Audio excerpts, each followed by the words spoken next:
Adam, I'm in a sex chair.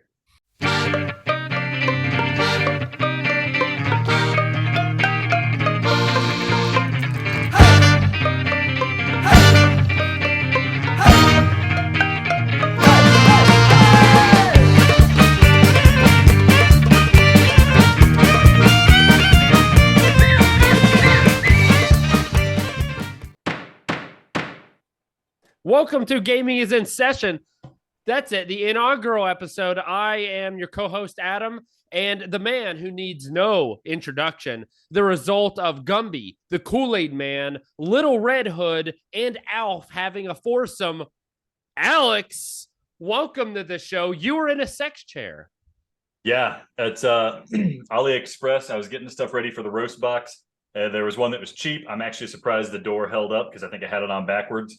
And my crotch hurts very badly. That you probably couldn't see the area where my hands were is where my feet are supposed to go. There's some experimentation to be done, but before you know it, I will be floating in Res Infinite and PSVR 2 in ways you can only imagine. My crotch still hurts. It still hurts. So does it actually hurt when you sit in a real one? No, I was sitting in the room. I can't get my butt. I think I need a stronger, bigger person to pick me up and set me into it. I think that's how they're supposed to work, at least based on the pictures on AliExpress. So for those who don't know, as part of the PSVR 2 launch, the PlayStation Virtual Reality 2, I rigged this thing that would hold me in midair while I played Res Infinite. It's like a psychedelic shooter where you're in virtual reality. Part of that is you're floating kind of in space. So I wanted to make it feel even more realistic. So I rigged up this thing. Alex thought it looked like a sex chair. It wasn't. Turns out Alex actually has a sex chair. We both know you won't be using it. Not anymore. The way it hurt, I can't know. Wait, so I don't want to get off the rails. Is the woman supposed to be in the chair or the man? I think you got options. Wow. Can you wear a costume? Why not? It's just a chair that you float in. I love it. Adam, we can do, next time we're together, next AFE, we can do whatever you want. I don't like the sound of that. Well, I do like the sound of, Alex, every episode, we share a gamer juice. And would you mind telling the listeners, the viewers, what we mean by gamer juice? Yeah, gamer juice, it's a tradition for us, Adam. This is what you're drinking when you're gaming. And I think the name came about because there was like Mountain Dew or somebody tried to make an official gamer juice.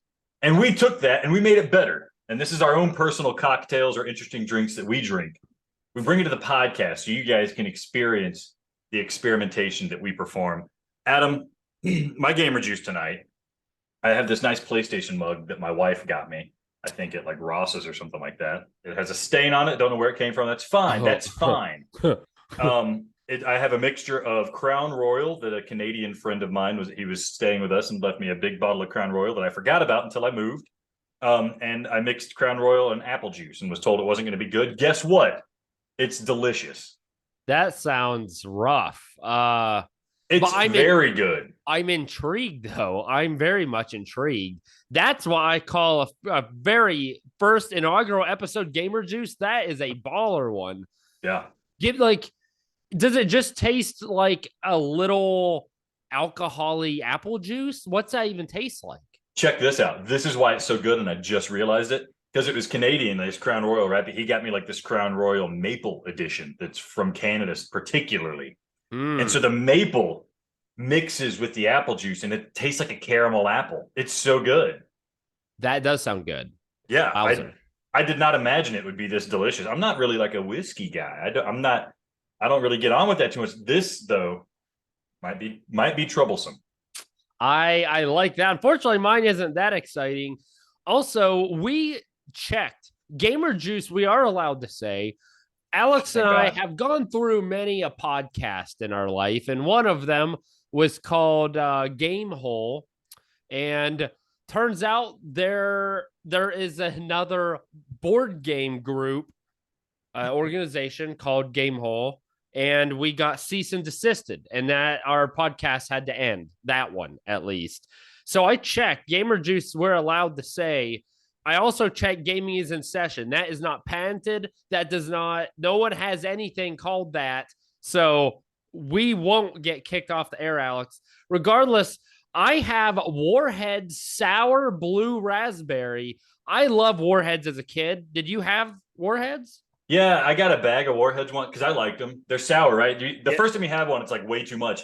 But then you get used to it and you're like, this is the candy for me. And then you get a bag of them for yourself on your birthday and you eat like 5 or 10, a stupid amount in a short enough time span. It burnt a hole in my tongue, Adam. So now I don't want to eat Warheads anymore. Oh, that's a shame because, first of all, I mean, look at that. That looks just fake as all get out. It looks like nothing but man-made chemicals.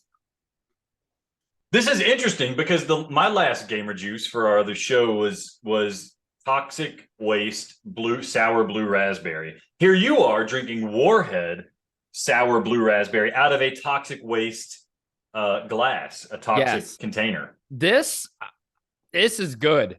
It's not, I mean, maybe it's got a little bit of a sour kick, but it's not that sour, but dang, is it good. Holy crap. Read me the ingredients, Adam. Look on that can. Tell me how many grams of sugar you are partaking. Oh, dude, it's 35 grams of sugar, baby.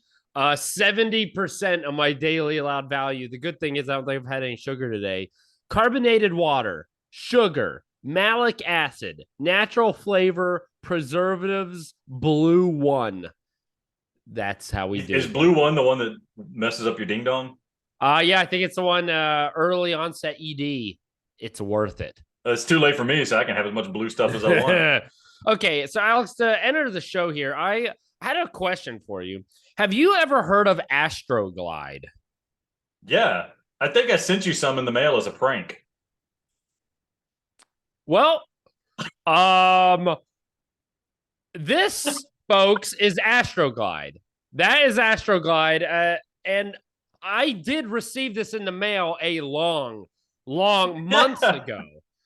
I took it and I shoved it away and I didn't think about it. I was cleaning my room this week and I saw it. I run a lot. I'm a big runner. And part of running, I got thunder thighs, man. Yeah, they're big thighs, you right? chafe. And you chafe. So I was cleaning the room. I saw this and I was like, oh, okay. It's a lubricant. I'm going to put this on my thighs because it's really hot out. And that way I'll run out and, I'm not going to chafe and my legs will move. Well, Alex, thank you for this. I legit did not know you sent me this. This is not a personal lubricant to ensure your thighs don't chafe, folks. In fact, I'm starting to think it's something completely different. I think it goes on your condom for sex. Or on other parts. Yeah, it's a personal lubricant. That's a catch-all, Adam. But I do believe most people purchase it for sex. Well, then I guess I don't know what personal lubricant is, Alex, because I chafed so bad. Immediately, I want to share a picture. My thighs were red. Either I'm allergic to it or it chafes. And I didn't realize it until I was like half a mile or more into my run. And I mean, I thought I was going to cause blood. And then I had to walk back to my car because I couldn't take it anymore. And I had to duck walk or spread my legs, all but spread eagle, because every time my thighs touched, it felt like I was wearing crazy glue on them and they just ripped the skin. And then I got home. I was like, what is this? That's when I found out a personal lubricant is not I don't know what else you would call it. Not a thigh lubricant. It's for sex. You suck. I legit did not know you sent it to me. This did not have fun. The only way that this could have gone better is if you went to the ER and they were like, what's the story? And you were like, well, I put Astro Glide on my thighs before I went running. And you'd have to tell that story to somebody. Oh my goodness, this is great. What is the first thing I didn't read it. What type of name is Astro Glide? Okay. I think what it does is in the name. Yeah. Glide? Yeah. That's supposed to be like Gold Bond or something. It's supposed to make it Astro Glide, slick. yeah. Astro Glide, yeah. What's Astro? But right on the back, it says product is not a spermicide or contraceptive. I should have read, and that should have clued me in that it's not made for my thighs. regardless, Alice, I know you're wondering what is the segue here. Astro Glide is an awful name. Okay. It's not indicative of what the product does or what the product is or how you're supposed to use the product. So I want to talk about what are the actual best video game names of all time. Ones that are actually good, that are indicative of how you're supposed to play them and use them. Astro Glide burned me. You burned me. I hate you. I'm gonna have to get you back.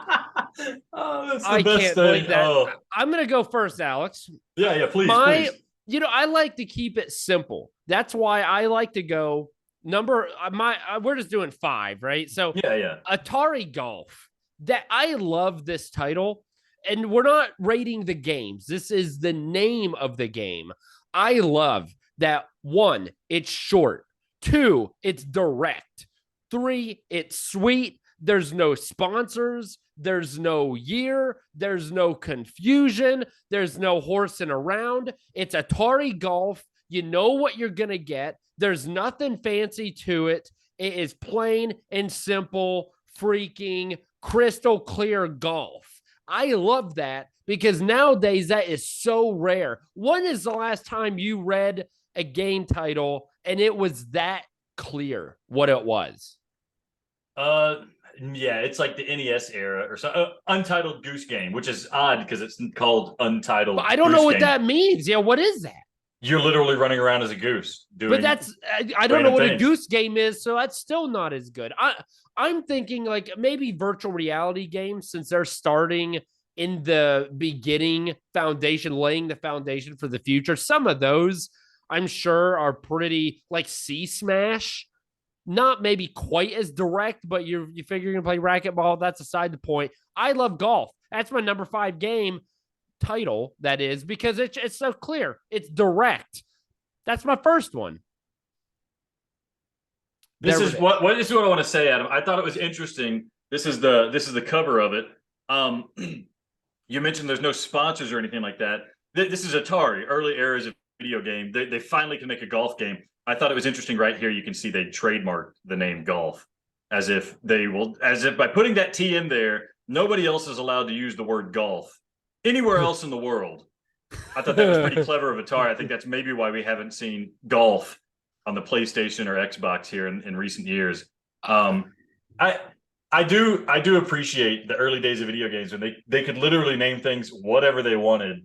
I mean, thinking about games like Yar's Revenge, like that means nothing to you, right? But then they had the games that were really simple, like Adventure. It's an adventure game. And they had, even on the NES, there was just like track and field. There's a game called, I think on NES there's a game called Baseball. I appreciate that. No doubt. So I totally understand. I went in a different direction here, Adam. We'll go with my first game on the list here. I wasn't thinking of games that told me everything that was happening in the game. I was thinking of games that I played where the name has stuck with me. And sometimes the name sticks with you just because the game's good, right? Like Nier Replicant, Nier Automata, those are good games. I think of those. That's good feelings when I hear the name, but that tells me nothing about what's going on in the game. That it's not a great name. It's unique, but it's not great. Here's a game I love. It's not a great game again, but it's a good name. It's called R.A.D. Rad. And so when I saw that on the box art when I was in the stores, it was always engaging. This game just calls itself Rad, and it's got a subtitle. Rad stands for Robot Alchemical Drive. And when you look at the box art, you see a giant freaking robot like a Megatron or a Megazord or something like that, like one of these giant Gundams or something. And you know exactly what's going on. It's giant robots. You're driving them, and it's rad. I freaking love that game. Just for its name alone, almost. I thought that was such a good name, and it sticks with me so well. Have you even seen this game, Adam? Never heard of it. Yeah, of course you haven't. No, I have not. But moving on, I've got to throw Mortal Kombat a bone because as a kid, if you remember, I mean, the title had you hook, line, and sinker all on its own. It's such a manly, a definitive. It has like a staunch masculinity to it, man. Like Mortal Kombat. And then even more so, they replaced the C with the K in combat. So it had to be cool. It had just a great sounding name. The game itself was also very good. Again, we're focusing on the name, but when you read a name like Mortal Kombat, immediately you are invested and you want to know what is that game about. You just get visions of gore and blood and crazy awesome finishing moves. Like the game itself is very indicative of the name. So those two work really well together. Mortal Kombat, I mean, still is one of, I think, the best names in video games now. Yeah, it's still going on, still going strong. I think the name is part of that. I I think that's a thing, right? Is that's a sign of a good name is when it goes through decades and it doesn't change the name. The thing I like about Mortal Kombat is that when it came out, I was a young child and I didn't know the word mortal and I didn't know the word combat, but I knew the words Mortal Kombat, and that meant something to me. And so when I finally learned the word combat, I was like, why is there not a K there? This doesn't make any sense. And then I learned the word mortal. I was like, oh, so like something that could die. And suddenly the game took on a whole new meaning. I guess not a whole new meaning, but the game title made sense. But although you don't know what Mortal Kombat means as a kid, the word Mortal Kombat has that consonance to it. You feel what's going on just in the name. And since the game's been around for a long time, it has lost kind of meaning, right? Like we all know what Mortal Kombat means, but at the time, that's a pretty good name for a fighting game, right? Think about what came before it. Pit Fighter and Street Fighter. Games that just had to put what they were doing in the title. This is one they came up with a creative name. I don't know the story behind the K instead of the C. I imagine there's a copyright issue because Mortal Kombat is kind of like an idiomatic phrase. But yeah, that's a good pull, Adam. I didn't think of that. Mm-hmm. Okay, what's your next one? My next one here, you laughed when I mentioned this. Beautiful Joe. Beautiful Joe. And you've never heard of Beautiful Joe, Adam? And no, he is saying beautiful. Beautiful, like a view. People who are listening, they know Beautiful Joe. So Beautiful Joe is a game. It came out as part of the Capcom 5 for the GameCube. This is a side-scrolling action beat 'em up that harkens back to like the days of, I can't even think of the name of it. Beats of Rage, Streets of Rage, games like that, where you're just beating up opponents and moving on to the next arena. But they added a twist to it. First of all, it had this awesome comic book cell shading style, so it felt like you were playing a comic book. Pretty new for the time. But it was Beautiful Joe because you as the player were technically directing a movie of this action hero going through these scenes and fighting guys, and you could adjust the view. So if you zoom in, it slows down time. And if you zoom out, it speeds up time. And there's all sorts of other things. You can take a snapshot. And so you're adjusting the view, but then it also sounds like Beautiful Joe, which sounds exactly like an old cheesy superhero type name. Perfect name. My dad still makes fun of me for playing this game based on the name alone. Great game, even better name. Okay, the game sounds actually pretty interesting. Makes much more sense now that I know what the game is. Still, reading that wouldn't make me want to play the game. It doesn't make it obviously apparent what it is. It's interesting. It hooks you because you're like, what the heck does that mean? I see where you're going. I like that. So I like games where the name explains the game. The name has a value to the game. I like the name I like a game with a name like that. So Beautiful Joe. Yeah.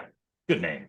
So going back to Mortal Kombat very quickly, not going into the whole backstory here, the Mortal Kombat team had a hard time coming up with a name that everyone enjoyed. So someone wrote down combat, and then someone else, almost as like a graffiti, wrote a K over the C just to be kind of quote unquote weird. And then someone was like, why don't we name it Mortal Kombat? Keep the K. That's how it came about. Interesting. It worked. This does make me think, how do they come up with video game names? Because nowadays, I was looking through, when we decided to do this, I was looking through the PlayStation Store and just reading the names of games that have come out. And they're almost all unequivocally terrible. Like, the games can be good. That it's very, very hard to find a video game name that you think, that's a good name. That is a well thought out name. You either have two ends of the spectrum. You have a game that's very much describing what's going on, or you have a name that means absolutely nothing, even if you play the game. I'm thinking of like those visual novels like Fata Morgana or something like that. The fate or you of get the games are they're like zero time extinction, deliverance. What does that mean? I don't even know. I hate when games do that. Hyperdimension Neptunia. What does that mean? I hate those kind of games. But then you have the other ones like I'm looking here at my list, Pierhead Arcade. All right, like I'm not interested in it because I know exactly what's on the 10. I'm at the Pierhead playing arcade games. A little bit of creativity goes a long way with these kind of things. Speaking of creativity, Kingdom Hearts. You don't know what the heck Kingdom Hearts is, but the sound of it, when you read Kingdom Hearts, you don't immediately know what's going on, of course. But within the lore of the game, Kingdom Hearts is so shrouded in mystery and what it even is in the first game. You find out at the very, very end. But then it carries on multiple meanings within the series. You have the heart, both as the will, as they do, of course, like the friendship, the love, all that bullcrap. The heart itself is very meaningful and plays a huge significance within the game itself. So the title of the game and the lore behind it and what it actually means within the game, whether you realize it or not as you're playing it, is very powerful. That's why I like it. As the top tier games to me, as you're going to see for the names, of course, there's hidden meanings within the names that play significance to the games itself and kind of does a double entendre type thing. Kingdom Hearts is a great example. It's only number 3 for me, but it's very good. I know you don't like the game, but yeah, but because I'm not allowed to talk about the game, I will talk about the game's name and why I don't like it and why maybe I do like it a little bit. The game's name is very indicative of the game in that it's a mishmash hodgepodge of nonsense. It's almost like they took 2 die of random Japanese anime words and they just rolled them. It was like, okay, we got Kingdom over here. What's this one over here? Hearts. Kingdom Hearts is the name of the game. You could call this you could call this Wonderland Adventure, and it would carry the exact same meaning. It would be the exact same thing. You could call this game Shoestrings. It would be the exact same thing because they could just make up nonsense. You're absolutely wrong, but we need to move on. Hold on. The reason I like the name is because it rhymes with Kingdom Farts, which is moving on. Okay, my next game on the list, I think I actually have it here. I'll show you. Oh, yes. So I do love this series. It's not underrated. People kind of know it. This is Time Splitters Future Perfect. Time Splitters Future Perfect. Now, this is the third in the series.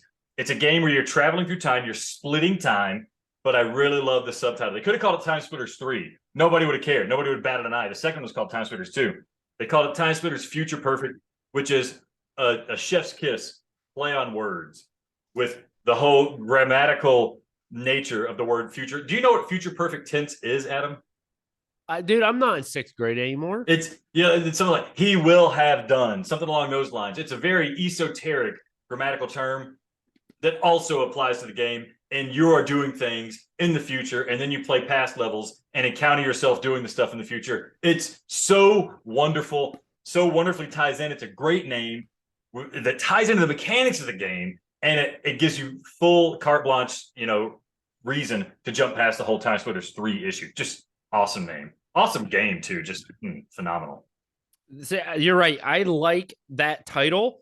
And in the same vein, I'm going with Journey. It's a simple name, Journey. You don't know too much about it, but it's direct.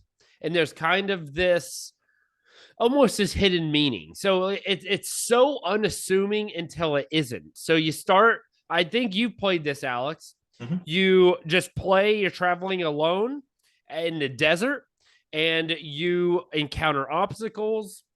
It's difficult, and they do a very good job on making the character feel as though they're having to persevere and kind of outwill Mother Nature and the obstacles that are set before them. And you're alone, and it's kind of scary, but then you're all alone until you're not. That's the beauty of it. You could choose not to be alone. It's wonderful. So the journey is obviously this double entendre of the journey to get to the finish line. But then when you're finished with the game, you feel like you yourself has gone through a journey. And then when you get to the point where you can meet other people, although not speak to them, you see them playing, you're playing together without speaking, you feel you have gone with a journey on someone else and that you're connected. That I think is extremely powerful, not only as a game, but the meaning of that name, Journey. It's good. It's good. I liked it. The first time I played that game, man, it kicked me in the nads. I was rolling on the ground like a baby for 45 minutes. I loved it. What was the name of the person you played with? Do you know? Do you remember their I gamer don't tag? remember. It was I think it was something I couldn't even pronounce. I think maybe it was a Chinese guy or something. I don't know. Oh, well, it's a great game. And I do like the simplicity.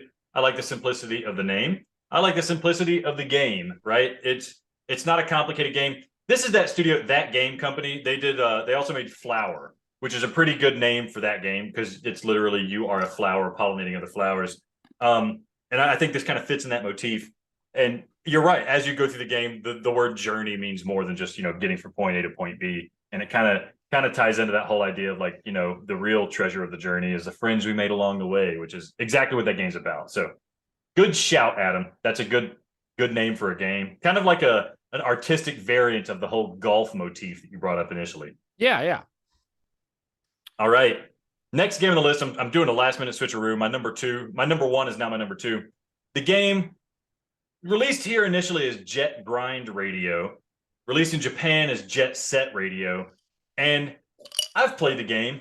It's all right. A lot of people really like it, but I just remember seeing that name in a magazine when the Dreamcast came out, and I didn't have a Dreamcast, and thinking, I want whatever that game is.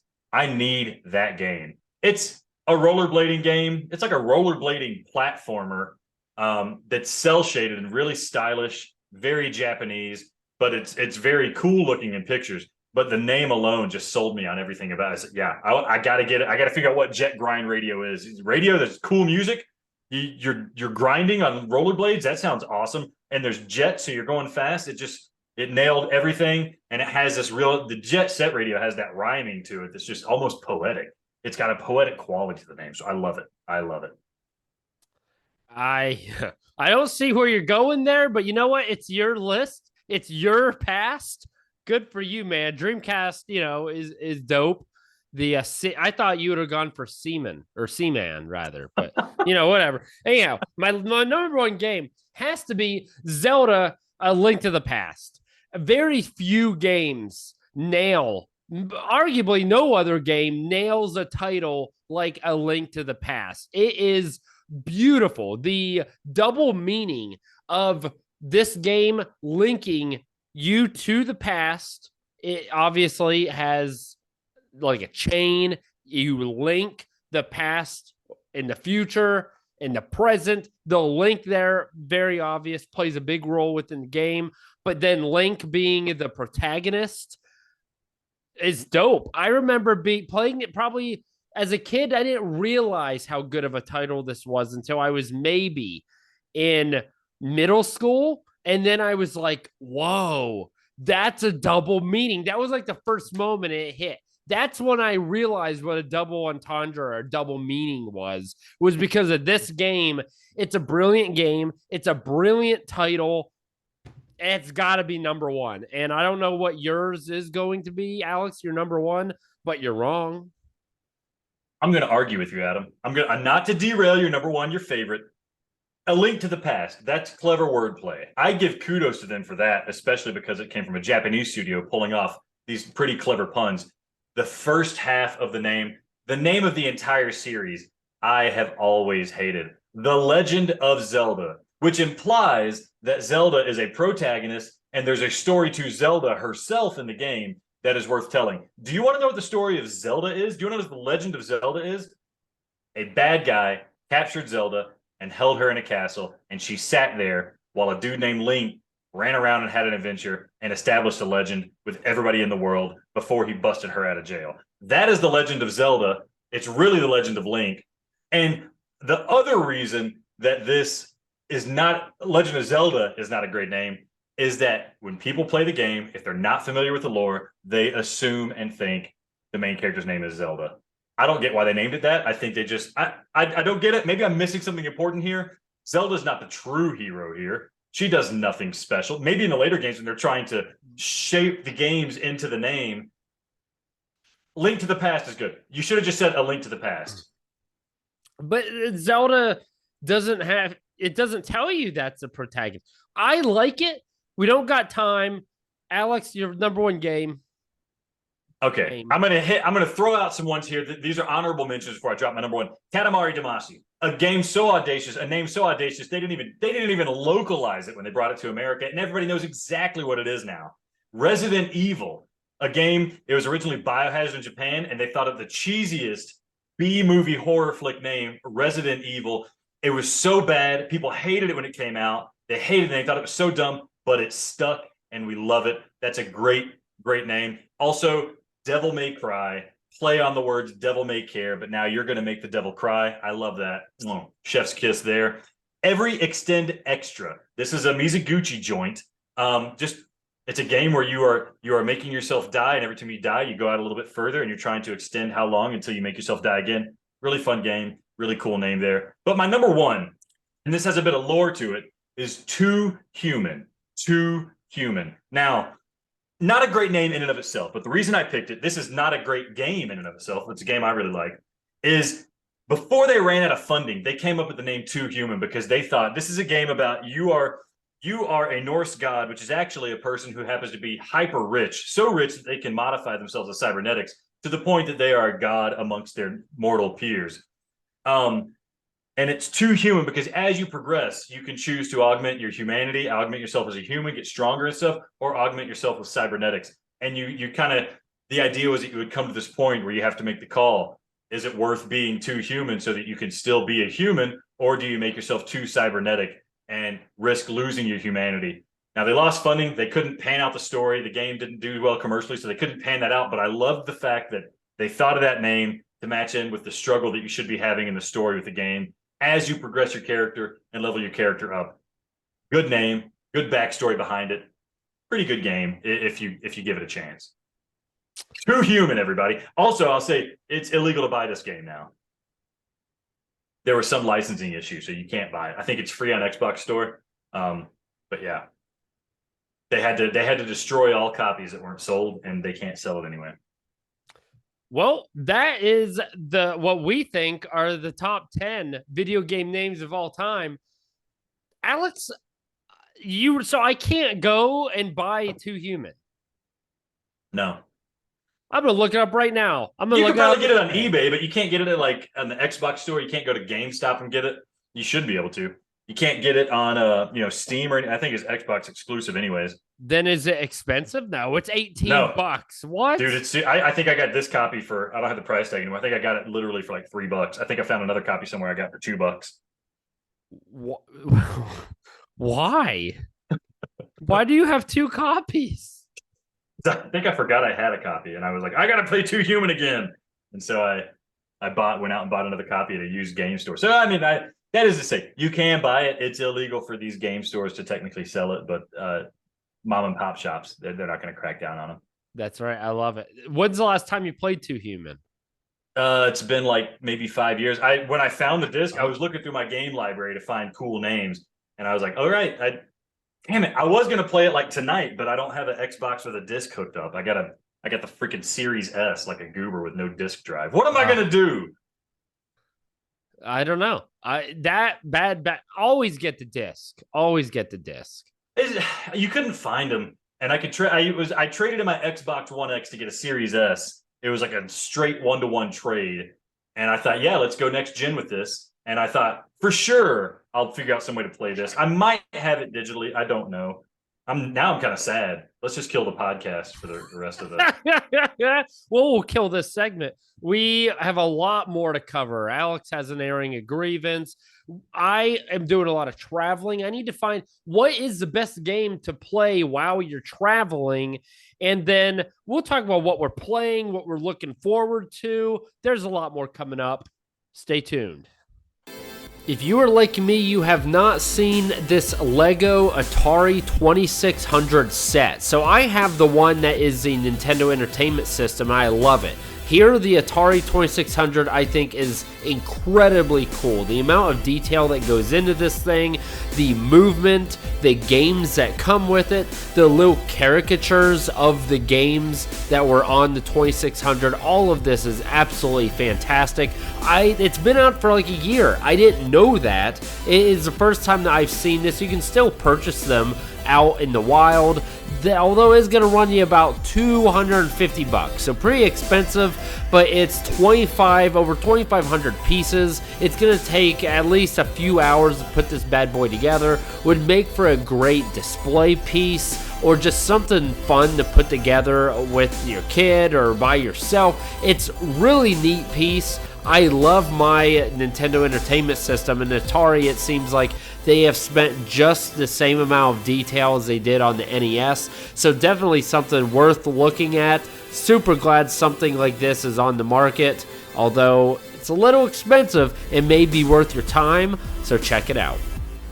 That's right, segment 2 of gaming is in session.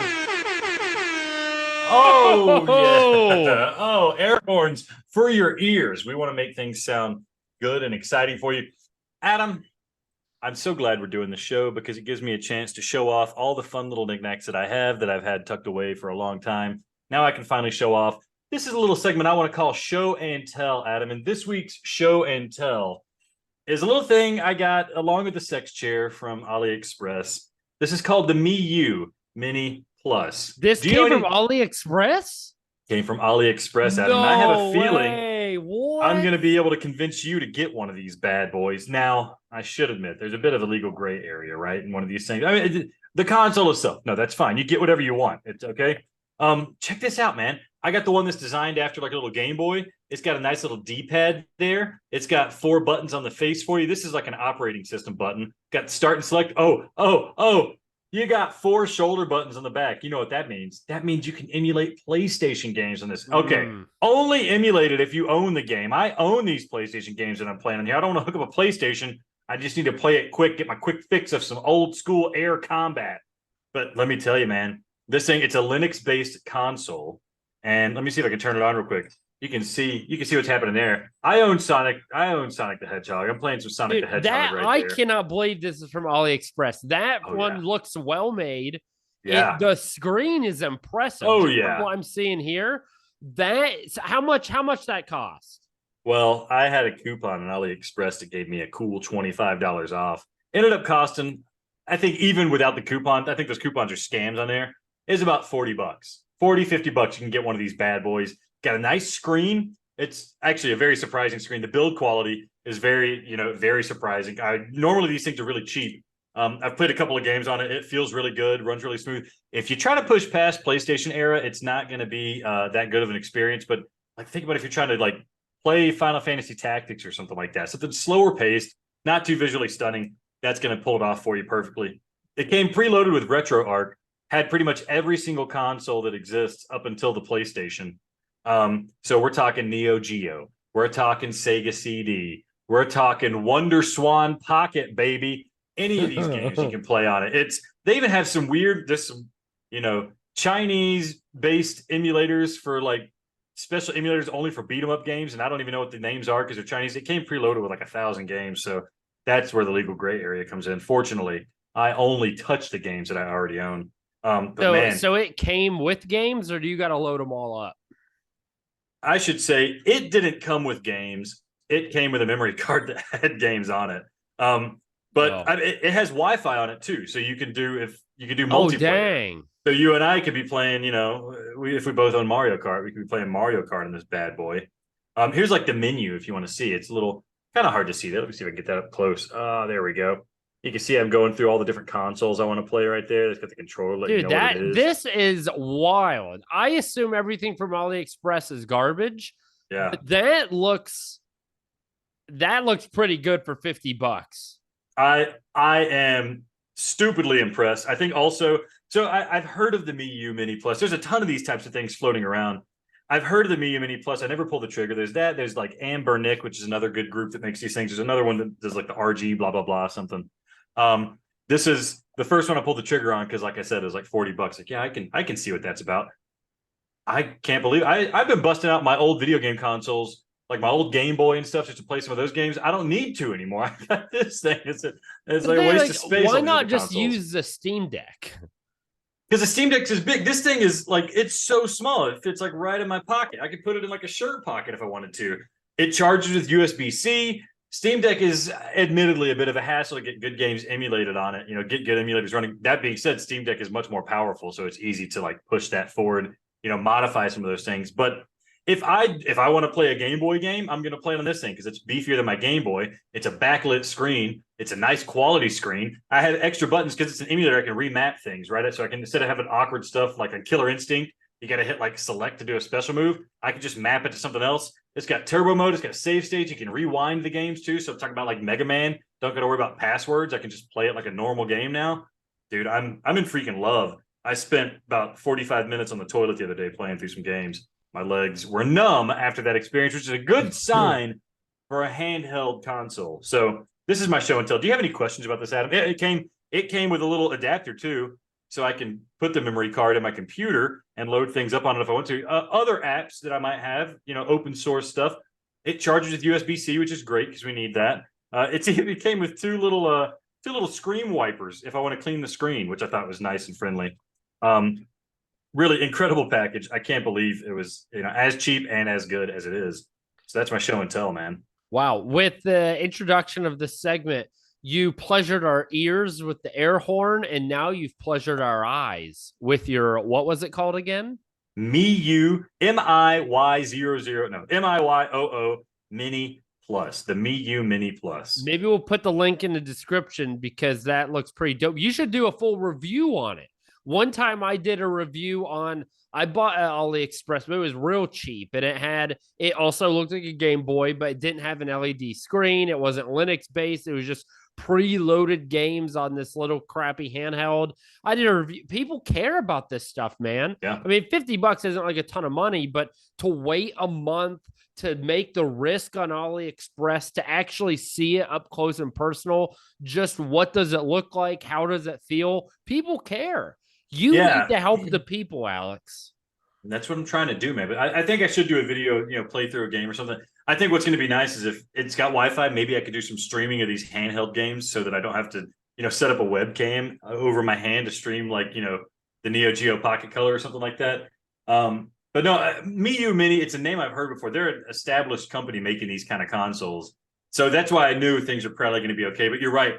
You know, you're walking through the mall, you see one of those random kiosks selling like the AliExpress bulk items. They'd probably charge you $50 for one of those janky NES things that runs like Mario Brothers. That accidentally runs it at 2.5 speed because it doesn't know how to handle anything. This seems like it's running full speed. It was handling. I played Gran Turismo on it, and it was great. Great experience. Wow. Solid build quality. Good buttons. It was awesome. Well, you are happy right now, but you're about ready to turn sour as my Warhead Sour Blue Raspberry. You have an airing a grievance that I want you to get off your chest because I'm just that good of a guy. This is a bit of a, okay, I don't want to bleed into our other show, the PSVR 2 show. This is a bit of a knock on from that. PSVR 2, people complaining about, it didn't have enough good games, and that's why the console's not going to be good. And they're writing the obituary for the PSVR 2 before it's even had a year of existence to build a library. This is my issue. This happens in the video game industry all the freaking time where somebody decides they don't like something, so they just start talking about how it's not good. They never even try it. They don't ever even think about it or read about it or follow any of the development on it. They just hate it because they want to hate it because it feels good to hate it. It feels cool to hate it. It feels good to be part of that zeitgeist to hate it. And what happens is that does have a knock-on effect because people read that. They see that. People who might be kind of interested read all these people saying, oh, it's dead before it even started. It actually sucks. Nobody actually really likes it. And this is what ticked me off this week. I was listening to a podcast. I won't name them because I actually really like them. But they were talking about the game Guilt, GYLT. It's a game that just came out on PlayStation, and it's kind of like Silent Hill for kids. It's kind of cutesy, almost like a Tim Burton-esque graphic style, but it looks really good. It's a spooky game, but not too scary. And it's a really good game. And these guys loved it. These guys thought the game was so good. They also, in previous episodes, talked about a game that came out called Grime. It's a Metroidvania with some of that Dark Souls experience. You're like a hunk of rock that's become sentient, and you're fighting other hunks of rock to kind of climb your way out of this cave. It's so good. It's so gross and grimy, given the name. It plays so well, and I loved every second of playing it. And these guys loved every second of playing it. The thing that ticked me off is that both of these games were developed by money provided by Google, exclusive for Google Stadia. Guilt was a launch title. Grime came out 3 months into Google Stadia. And the big complaint people had about Google Stadia was there's no good games on it. It doesn't have any good games. Nobody likes to play it. Okay, let's set aside the elephant in the room that it had Resident Evil 8 at launch. It was the best place to play Cyberpunk 2077 at launch. But if you looked into the games, also, these games were free. Guilt was free with Google Stadia. Grime was free for Google Stadia. 2 excellent games. And now that they're released on multi-platform, everybody's talking about, oh, what a great game. This is such a nice thing that just kind of surprised us. And it was so wonderful. It pisses me off. People write these obituaries. They don't know anything about what they're talking about. And they talk about how these systems aren't any good. They killed Google Stadia. They're trying to kill the PSVR 2. They killed the Nokia N-Gage, Adam. Adam, do you know the Nokia N-Gage?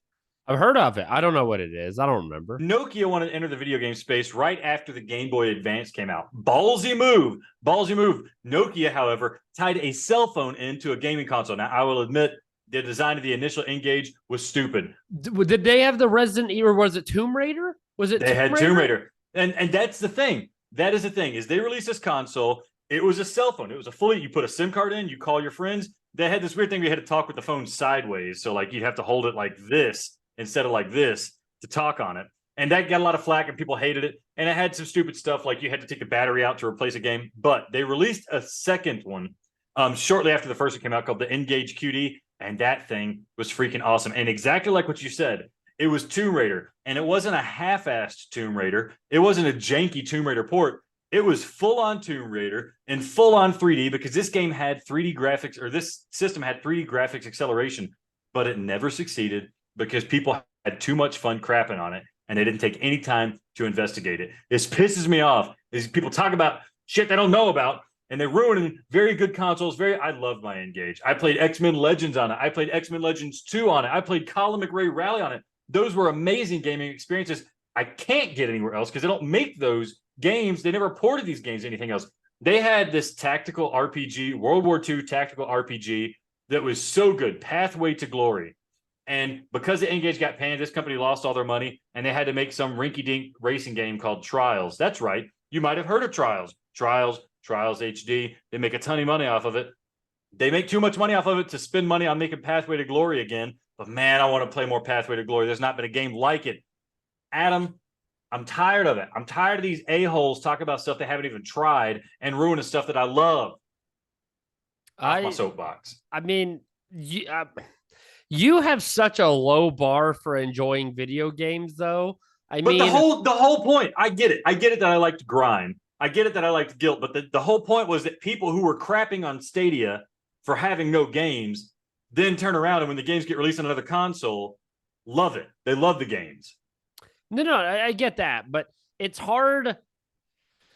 Well, you're talking about the N-Gage. I mean, I saw like a documentary about it once, dude. It sucked. Like, there are things that were bad about the N-Gage, but there were a lot of things that were great about the N-Gage. Also, because it was a phone, it had a full operating system. So again, the Miyoo Mini Plus is old news. I was playing PlayStation on it. I was playing NES on it. I was playing Game Gear on it. It was so fun. I carried that thing around with me, and it wasn't my cell phone because it was so small and portable. It felt so good to play. It had a bajillion buttons because it was a phone. It was just such a good idea, wasted by idiots and morons in the gaming community. Speaking of portability, Alex, you mentioned you carried that N-Gage around because it was easy to carry and it was fun. You had your games on. I have been doing quite a bit of traveling of late, and I want to play. You spend so much time in the airport. I want to play something while I'm traveling. When I'm back from the conference or I'm back from work and I'm sitting in my hotel room, I want to play some games, man. So I want to talk about what makes the perfect device or even a perfect game to play while you're traveling. Because a lot of us travel either for work or for pleasure, or you're out of town or you're visiting friends. And I think it's a niche that is important, but at least for myself, it's very particular what I like and what I don't like. And I have to admit, I don't want to get too far into device. I want to kind of focus on the games now. You are a handheld expert.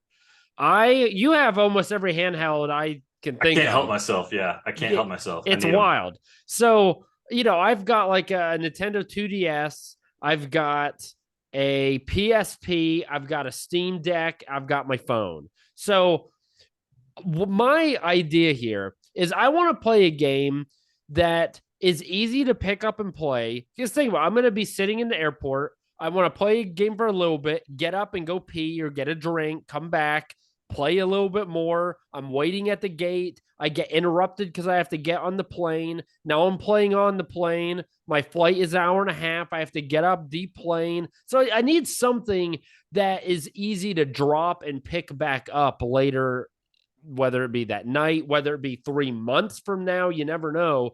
So you have recommended some games to me. I'm going to tell you what normally I play. I want you to rate those games, and then I'm going to say what you've recommended to me and why they are just sucky. So I'm very much into I played Hades for the first time lately. Very good game. Pretty addictive.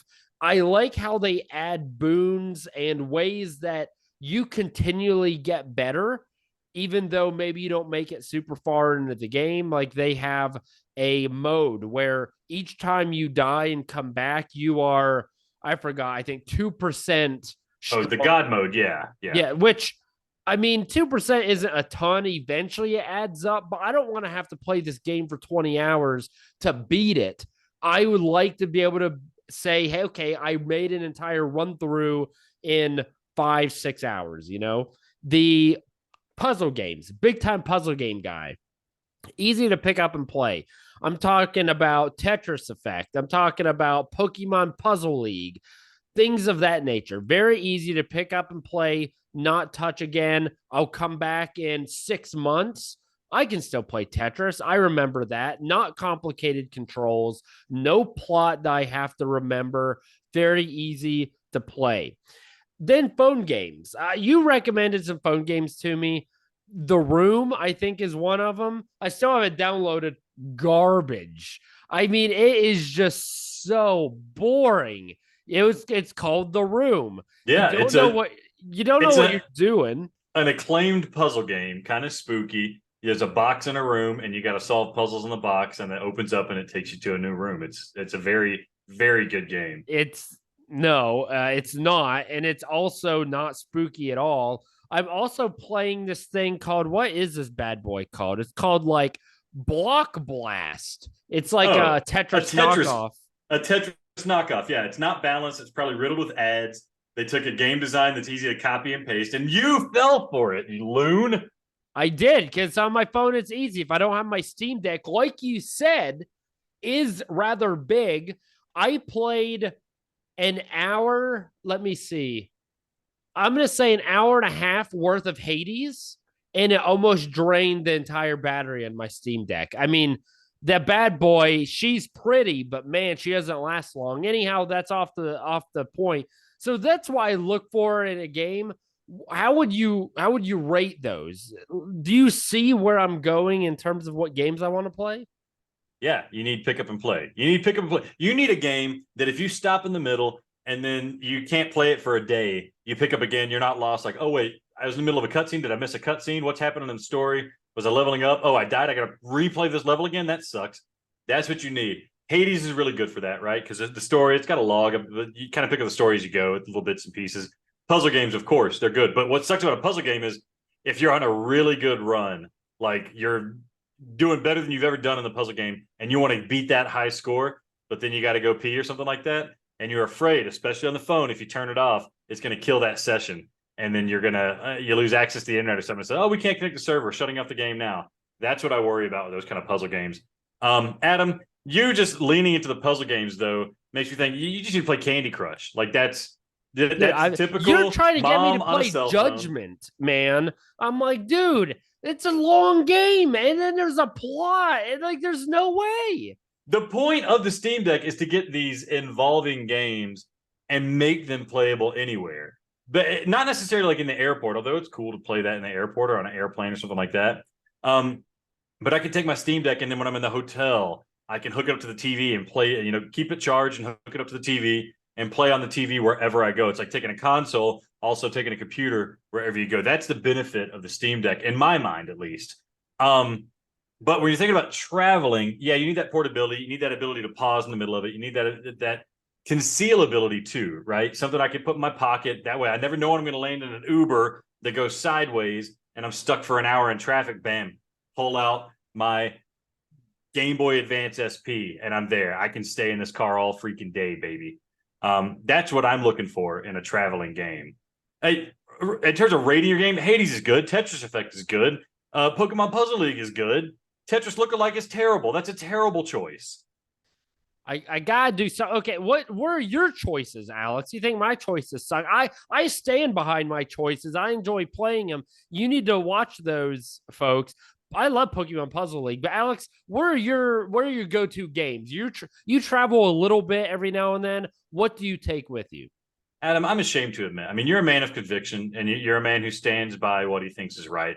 I'm a man who's easily embarrassed. And so as much as I will load up my pocket with a Nintendo DS or a Game Boy Advance SP or even carry my Steam Deck around with me, I'm too embarrassed to be sitting and being a grown adult sitting in an airport crowded with a bunch of other old grown adults and I'm playing my video game. I don't know why I'm embarrassed. Everybody plays video games now, right? Are you kidding me? Are you serious? I'm that insecure and I don't know why. I could see, like, if you had, you're right. If you had like a 2DS, I could see maybe being embarrassed about that. I'm still not. I could see that. I could see why, though. You're right to not be embarrassed. I don't know what it is about me. I need to get over that. No, I think it's the game. If someone saw me playing Pokemon in the airport, the game is what matters, not the console. But I think Pokemon's a big enough game to where they're just like, yeah, adults play Pokemon on too. Like Pokemon Go did that. It broke out into the mainstream enough to where they're like, yeah, adults play Pokemon. Like, it's fine. You're in an airport, you kill the time. Whatever. Nobody wants to peer over my shoulder and watch me playing Metal Gear Solid on the Steam Deck, which is the game that I would want to be playing on the Steam Deck. There's nothing wrong with that. Okay. So what game are you playing? So you're not playing on your console. What? You playing on your phone? I'm playing on my phone. That's because I can always be like, oh no, I'm just like checking emails. I can look like I'm checking emails. So I'll play a game on my phone. Or every other adult in there is wasting. Phone games are time wasters. Almost 95% of phone games are there not to give you an edifying experience, not to tell you a really good story. I would love it if there's a game with a great story. Not to do anything like that. They are there to occupy this time where you cannot move, where you need to kill a little bit of time before you get on to the next thing that's happening. My go-to phone games were Marvel Puzzle League. That was a big one. I could play Marvel Puzzle League all day. That's actually the way I used to read books is I would get audiobooks and listen to them. And so I could be listening to an audiobook while I'm traveling. And then when it's downtime, I can still listen to the audiobook and play Marvel Puzzle. Did I say Marvel Puzzle League? Marvel Puzzle Quest. It's just like that gym game that I mentioned earlier. That's a great game. It's nonstop. You can play it as much as you want. You never get tired of it. It's so good. The one I was playing recently is a game called Mighty Doom. This is, if I'm traveling, this is probably what I'm going to play. It's Doom, but it's an overhead top-down shooter. Your guy automatically shoots at the nearest target, and so all you have to do is use your thumb to move him around and dodge the bullets. It feels very much like an old-school shoot-'em-up, which I like. But then as you finish the level, you get upgrades, you get stronger and stuff like that. Last time I played it, I was on my couch and I got bored of it really quick. But you better believe if I'm sitting in a doctor's office waiting for an hour for them to call me up, I'll be playing some Mighty Doom and having a good time because that's much better than reading a 10-year-old copy of Cosmopolitan magazine. You're absolutely right. I still think you're going to read it. I'm about ready to sneeze, so you need to keep the conversation going. Yeah, one thing I thought of when we were talking about travel games is I have a lot of good memories of games that I played when traveling back before I had this insecurity for whatever reason. And I just wanted to mention a couple of favorite traveling game memories. And you laughed at me for this, Adam. Castlevania Circle of the Moon. So I got my Game Boy Advance right before I went on a trip to Mexico with a church. We were doing mission trip stuff, building whatever. And when there was downtime, I busted out my pink sideways Game Boy Advance and I played Castlevania Circle of the Moon, a great game, awesome Metroidvania style game.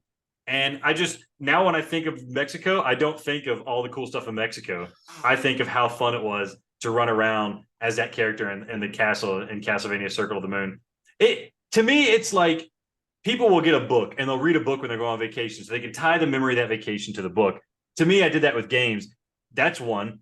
The other big one that I had was I don't know why I thought to do this. I was going to Panama City Beach with my friends, his family, they invited us. We got a beach house and we stayed there. And instead of playing on the beach all day, I brought a Dreamcast with a disc loaded full of old Sega ROMs.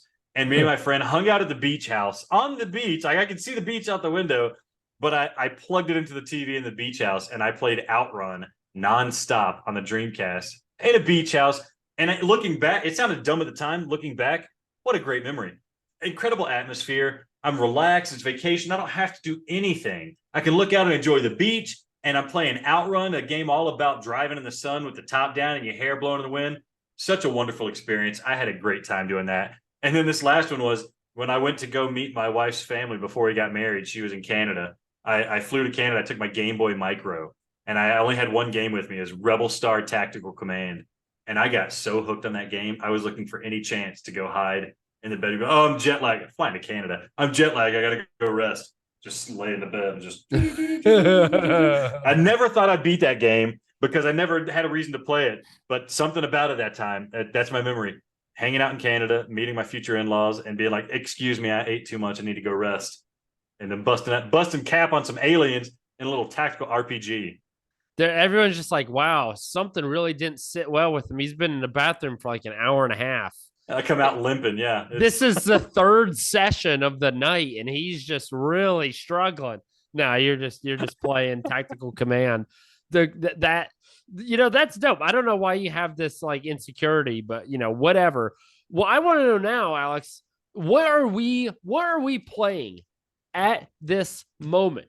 So I went through the PlayStation Plus. We both have premium memberships. I scrolled through because right now I'm in between games. Nothing. We got some VR games coming on the horizon I want to play, but they're not quite out yet. And so Final Fantasy 16, at some point I want to talk about this. Right now isn't the time. The first half of Final Fantasy 16, I think unequivocally was the best part of a game I've ever played in my entire life. I love me Nier Automata. It's my favorite game. If Final Fantasy 16 had kept the first half, kept the momentum to the second half, it would have blown Nier out of the water. It didn't. It started to falter down the stretch, but the first half was just so incredibly good. It got me on a Final Fantasy kick.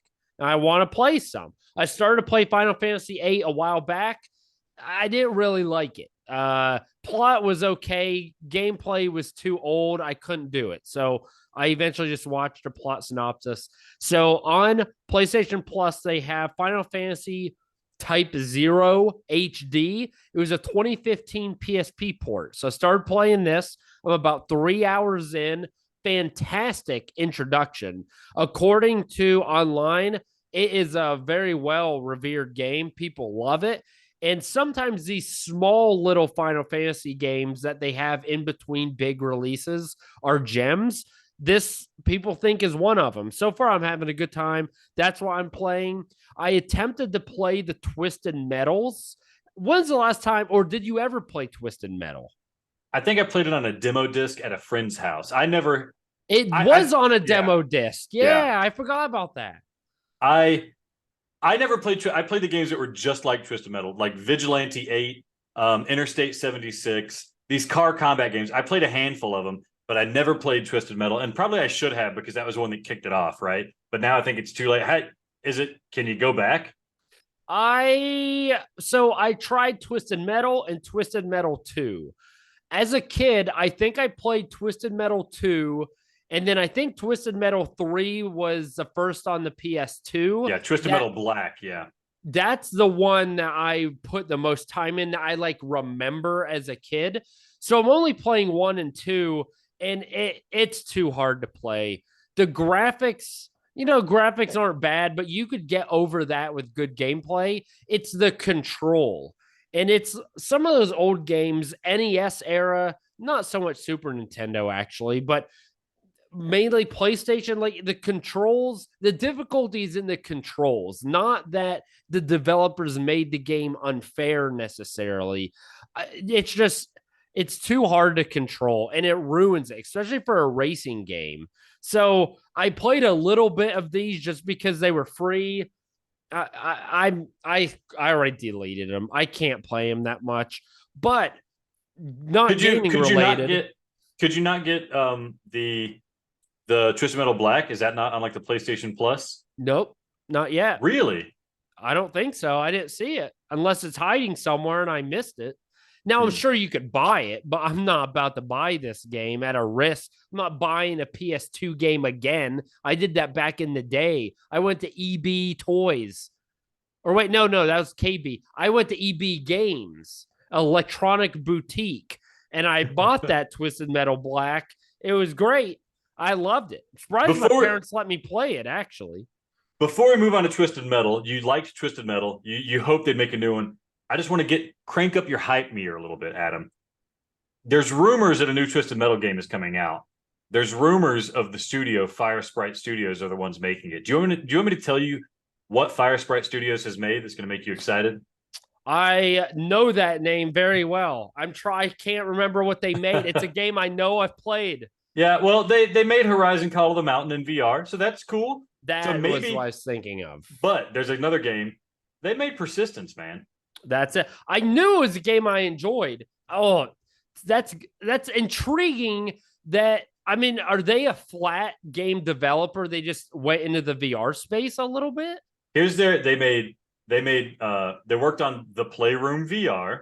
They worked on that Air Force skydiving game for PSVR. They made Persistence, which they ported to flat. So they're a VR studio, but they may be working on a flat game.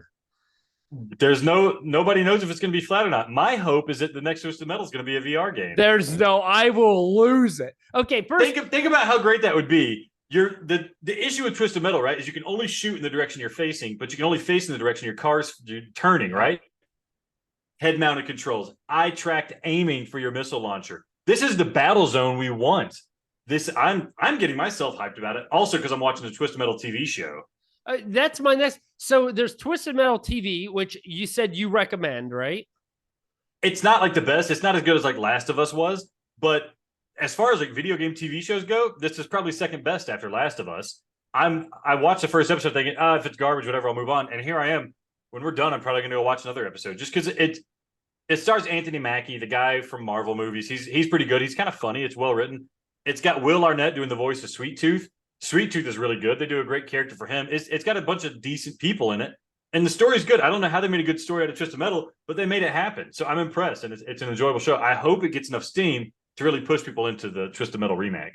So I just think it's odd that they've got this TV show out. Now, the Twisted Metals, I think, are somewhat new to PlayStation Premium. So they're now making these free. And they're, remastered, ported for the PS5, wherever you want to say. Seems like there's a lot of Twisted Metal stuff happening. Is there a revival I'm missing? Is there a reason?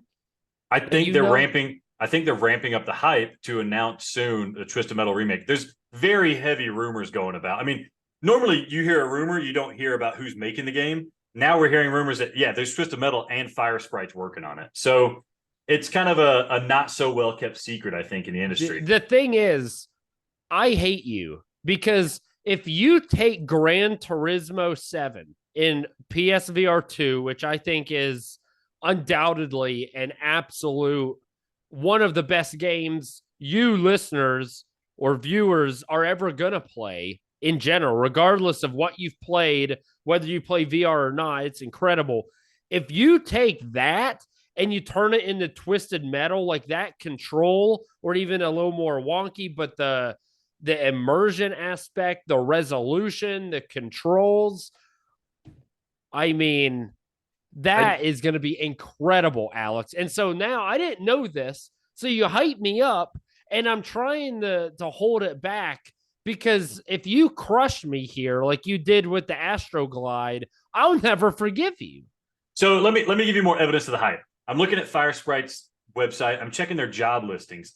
So Sony owns Twisted Metal. Sony's pumping money into the Twisted Metal franchise right now. They own Fire Sprite, and Fire Sprite's job listing says this bold project, they're hiring somebody for a bold project that aims to break new ground, blending genre-transcending gameplay mechanics around vehicular and on-foot combat, and deeply embedding them into a unique gameplay environment as part of a unique and vibrant universe. That's exactly how I describe Twisted Metal if I wasn't allowed to say the word Twisted Metal. It's interesting. I don't remember any on-foot combat, but the fact that they led with vehicular combat, and then there's also some on-foot stuff. That's, of course, they're going to add some third-person shooting to it. Probably it's probably easy to plug it into games nowadays. What was that job title? Should we apply? Lead technical level designer, multiplayer action. So yeah, I think I'm going to apply to this. I think I'm well suited for that. They're in Europe, and they say they have a competitive salary. So yeah, I'll probably be dropping the application right now. Yeah, do it. Oh, dude, that is friggin' wild. Okay. That is not where I thought this conversation was going, but I'm very excited. Quickly, Alex, I want you to tell me, what are you playing? I'm playing. So for those that know, I just finished a move, so I'm finding all the stuff that I stored away in storage. I can put it in my house now, and I just found my old 3DS, charged it up, and wouldn't you know it, Luigi's Mansion is in there. I was always interested in Luigi's Mansion. Never played it on the GameCube. Wanted to. The third one came out on the Switch. Thought maybe I'd try that. Never got around to it, but I have it I had the second one on my 3DS. And I'll be damned. It's a pretty fun game. It's almost like Resident Evil for kids. And instead of shooting things, you're sucking them up in a vacuum. And at first I was annoyed with it. And now I'm really kind of chomping at the bit to get going. But it's like 16 hours long. So I don't know if I'll finish it, but that's what I'm playing. I'm also playing Nier Replicant on the Steam Deck on my lunch breaks. Because I never played the second and third endings. I got to play through all those endings. I got to find the full story. I'm a Nier diehard now. And dude, there's ending E forever. Like, are you going to play it through 5 times? Yeah, why not? I 30 minutes, an hour a day, something like that. It's not too hard for me to pull off. And the last game I'm playing is Synapse. I'm still playing Synapse. I beat the hell out of Synapse, but they're having a competition to see who can finish levels. I thought maybe I could do it. I don't know. There's not that many people playing it. And I got like the third best time on their leaderboard on my second attempt. So I have until August 31st to break the 20-minute mark. If I can beat the game, do a full run in like 19 or 18 minutes, then yeah, I might do that. It's a good reason to keep running through Synapse. It's a really fun game. That's exciting. Do you win anything if you are like top 3? A bunch of signed merchandise or something like that. Are you serious, dude? Yeah. Yes. And a job at Fire Sprite Studios working on the VR version of That is friggin' baller. Okay, that is what we're playing. Folks, thank you for watching and listening to Gaming is in Session. We are on YouTube. Gaming is in Session. We've got tons of videos. We go through trading cards. We go through virtual reality. We go through merchandise. We're going to start showing and telling every week. Can't wait to keep talking about games. Thank you, Alex, for joining. He and I will be with you every other week. That is the release schedule that is planned. Thank you again. Remember, gaming is always in session. We see you next time.